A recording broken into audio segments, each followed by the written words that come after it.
विजयदशमी का सही नाम अशोक विजयदशमी है।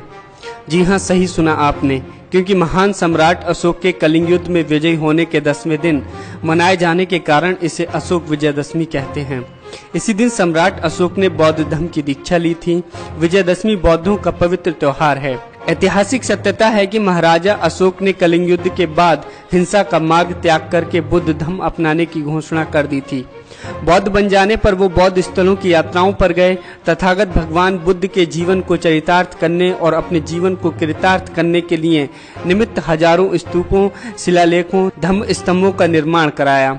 सम्राट अशोक के इस धार्मिक परिवर्तन से खुश होकर देश की जनता ने उन सभी स्मारकों को सजाया, संवारा और उस पर दीप उत्सव किया।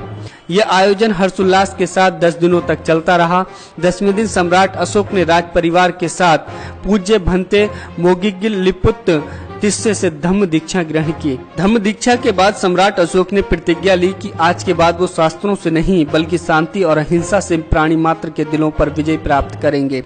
इसीलिए संपूर्ण बौद्ध जगत इसे अशोक विजयदशमी के रूप में मनाता है। लेकिन कहा जाता है कि ब्राह्मणों ने इसे काल्पनिक राम और रावण की विजय बताकर बहुजनों के इस महत्वपूर्ण त्योहार पर कब्जा कर लिया। जहां तक दशहरे की बात है तो इससे जुड़ा तथ्य ये है कि चंद्रगुप्त मौर्य से लेकर मौर्य साम्राज्य के अंतिम सम्राट बृहद्रथ मौर्य की उनके सेनापति पुष्यमित्र शुंग ने हत्या कर दी और शुंग वंश की स्थापना की।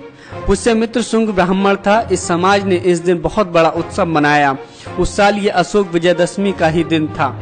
उन्होंने अशोक शब्द को हटा दिया और जश्न मनाया। इस जश्न में मौर्य वंश के 10 सम्राटों के अलग अलग पुतले न बनाकर एक ही पुतला बनाया और उसके 10 सर बना दिए और उसका दहन किया गया।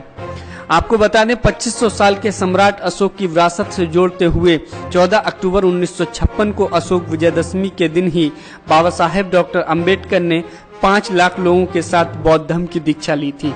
इसलिए हमें ये समझना चाहिए कि विजयदशमी की हकीकत क्या है। जिस विजयदशमी को हम मनाते हैं, आखिर उसका असली इतिहास क्या है।